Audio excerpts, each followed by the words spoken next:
In Exodus chapter 20, verse 4 to 5a, God continues to speak over his bride Israel when he says, "You shall not make for yourself an image in the form of anything in the heaven above, or on the earth beneath, or in the waters below. You shall not bow down or worship them."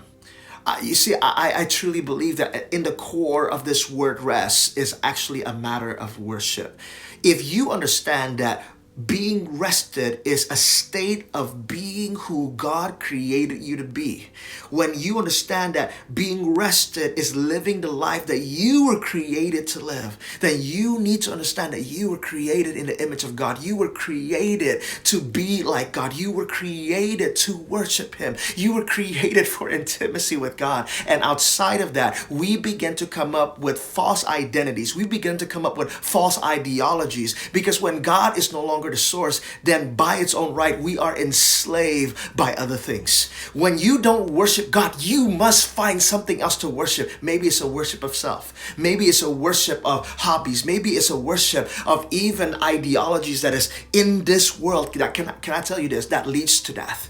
As a matter of fact, the book of Romans chapter 1, verse 18, all the way down to verse 24 says it like this: "The wrath of God is being revealed from heaven against all godlessness and wickedness of people, who suppress the truth by their wickedness, since what may be known about God is plain to them, because God has made it plain to them. For since the creation of the world, God's invisible qualities, His eternal power and divine nature has been clearly seen, being understood from what has been made, so that people are without excuse. For although they knew God, they neither glorified Him as God nor gave thanks to Him, but their thinking became futile and their foolish hearts were darkened. Although they claimed to be wise, they became fools and exchanged the glory of the immortal God for images made to look like immortal human beings and birds and animals and reptiles. Therefore, God gave them over in their sinful desires of their hearts to sexual immorality, for degrading of their bodies with one another." Verse 25 continues,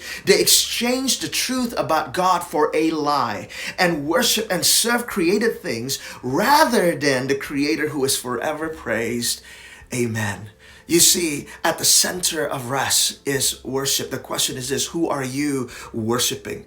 And I think it's a very important question to answer, because if we don't answer that question, what if you are worshiping something that is actually inferior?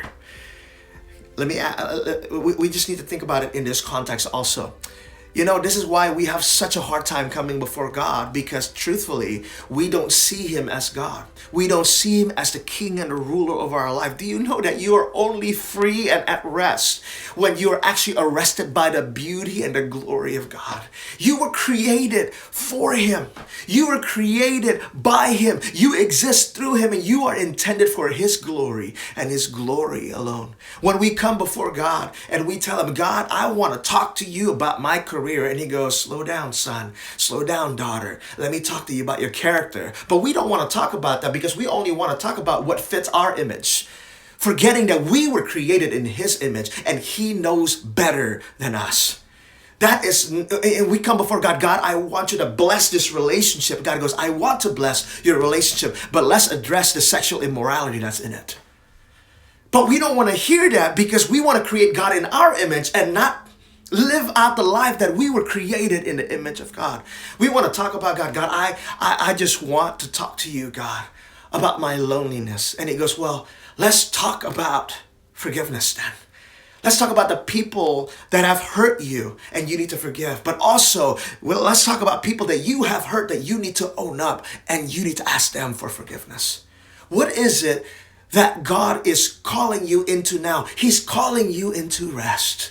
When He's asking you to obey Him on something, He's not calling you into obligation. He's calling you into rest, because that is who we are as new creations.